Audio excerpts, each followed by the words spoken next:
Bonjour, je reviens du Cambodge où nous avons rencontré l'ONG Pokao des Tigres et des Hommes que nous soutenons avec Man and Nature.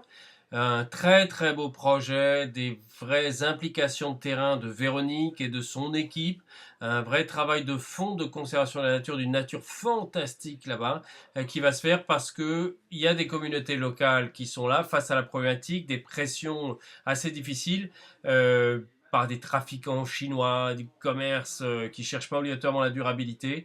Mais là, on sent qu'il y a un vrai fond, une motivation des communautés locales. Et encore une fois, la conservation va se faire. Ça va être un très bel exemple, j'en suis sûr. Et j'espère qu'on va trouver des partenaires pour nous suivre encore sur ce projet-là, qui le mérite vraiment et qui va aboutir à des vrais résultats, j'en suis sûr. Avec Mother Nature, c'est d'aller sur le terrain, d'aller voir ce que fait Pokao, d'aller voir leurs activités, mais aussi de chercher comment on pourrait les aider à valoriser les ressources naturelles auprès des communautés locales pour faire le lien. On est parti en équipe, une équipe de jeunes qui nous a accompagnés, Victor et Tess qui étaient là pour apprendre, mais aussi Chantal, notre biochimiste, qui était là pour aider à voir ce qu'on peut vraiment faire de façon concrète pour soutenir ces communautés locales et Pokao dans ses actions. Alors bien sûr, il y a des besoins alimentaires avant tout, et ça, Véronique et ses équipes l'ont bien compris et se sont attachés à ça avant tout, bien sûr aussi. Et donc le petit élevage a été développé, les poules, les cochons, enfin tout ce qu'il faut pour assurer une sécurité alimentaire. Il y a aussi eu des programmes qui ont été développés sur l'éducation à l'environnement, mais ce que nous avons vu, c'est qu'il y a des ressources naturelles aussi très très importantes. Nous nous sommes concentrés là-dessus, vous le verrez dans un petit film juste après la fin de ma petite introduction. Nous avons travaillé à voir comment il fallait faire pour aider les gens à comprendre les échantillons, comment ça se fait, est-ce qu'on peut produire de façon industrielle, bien comprendre les produits. Mais c'est ce qu'on va vous présenter là sans plus tarder, un petit film qui a été réalisé par Christophe. Donc par Christophe, l'or noir de la forêt.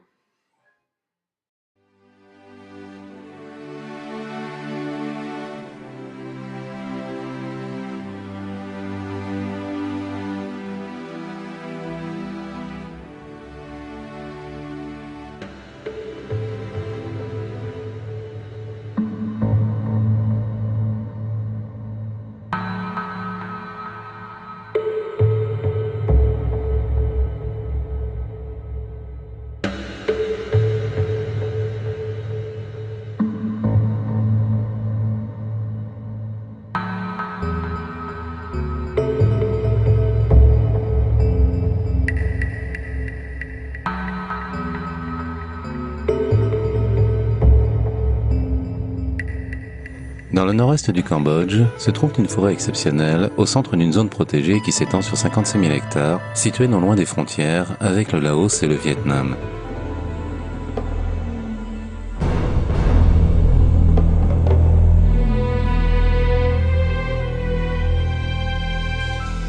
Cette nature hors du commun est menacée par le trafic d'animaux et de bois précieux. En raison de la demande extérieure, le commerce illicite d'animaux sauvages est encore monnaie courante. Il y a une vingtaine d'années, bon nombre d'espèces de la région vivaient en harmonie. Elles sont aujourd'hui pratiquement toutes menacées.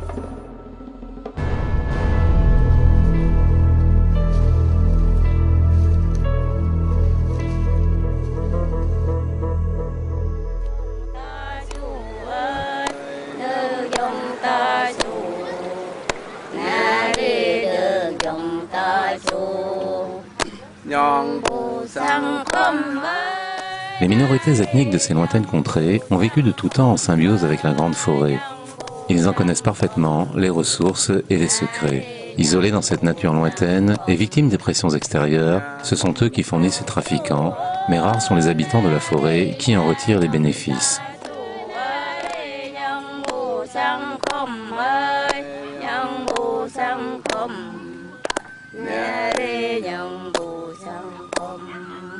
L'équipe de Man and Nature s'est rendue dans cette région du Nord, dans la province du Ratanakiri. Une équipe toujours guidée par sa vocation à travailler dans le but de rendre aux minorités les ressources qui leur permettent de vivre en harmonie.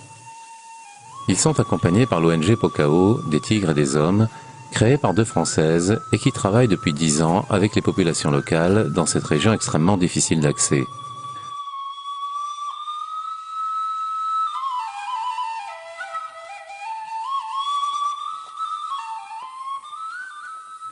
Ce jeune homme qui s'enfonce dans la forêt habite l'un des villages soutenus par Pokao. Son lieu de travail n'est ni une rizière, ni un champ, ni une ferme. Il s'agit de la forêt, d'un arbre, sa forêt et son arbre.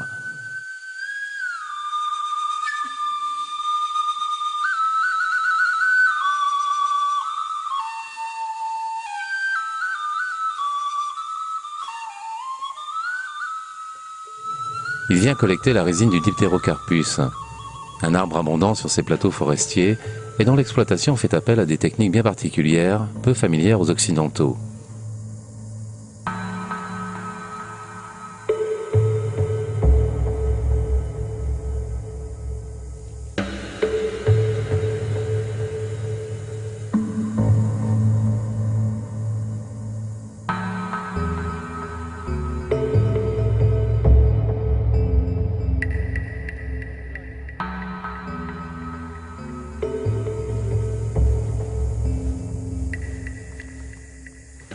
L'approche de Man and Nature, c'est de partager aussi sur le terrain les efforts et les énergies pour soutenir les actions de Pokao et contribuer ainsi à mettre en valeur la magie de la nature locale et ses ressources abondantes, parfois uniques.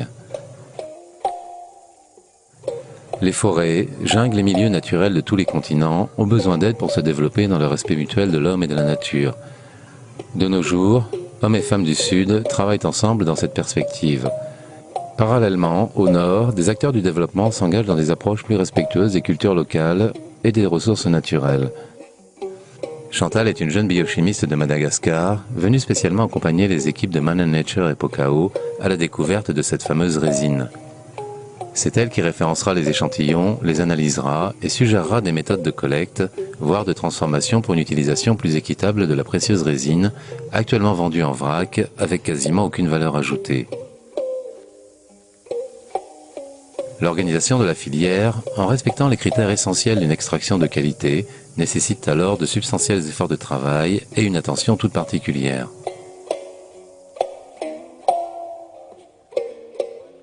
Le Dipterocarpus du Cambodge produit une résine aux senteurs balsamiques qui a de multiples usages dans le sud-est asiatique, en particulier pour la fabrication de vernis et de colle naturels. Cette résine possède aussi des principes actifs utilisés dans l'industrie cosmétique. Il existe plusieurs espèces de cet arbre du Cambodge dont les résines sont souvent mélangées pour l'usage local. Pourtant, en isolant une des résines, il est possible d'extraire une huile essentielle de qualité exceptionnelle. Cette initiative mérite l'attention. Si les villageois perçoivent une rémunération équitable en retour d'une production régulière de qualité, ils continueront à travailler de façon pérenne et en respectant les arbres de cette forêt pas comme les autres. Le Dipterocarpus est aussi le refuge de l'ibis géant, l'oiseau emblème du Cambodge. En reconnaissant la valeur réelle de cet arbre, tant pour sa résine que pour sa place essentielle dans l'écosystème de la région, les populations contribueront aussi à la sauvegarde de cette espèce menacée et emblématique.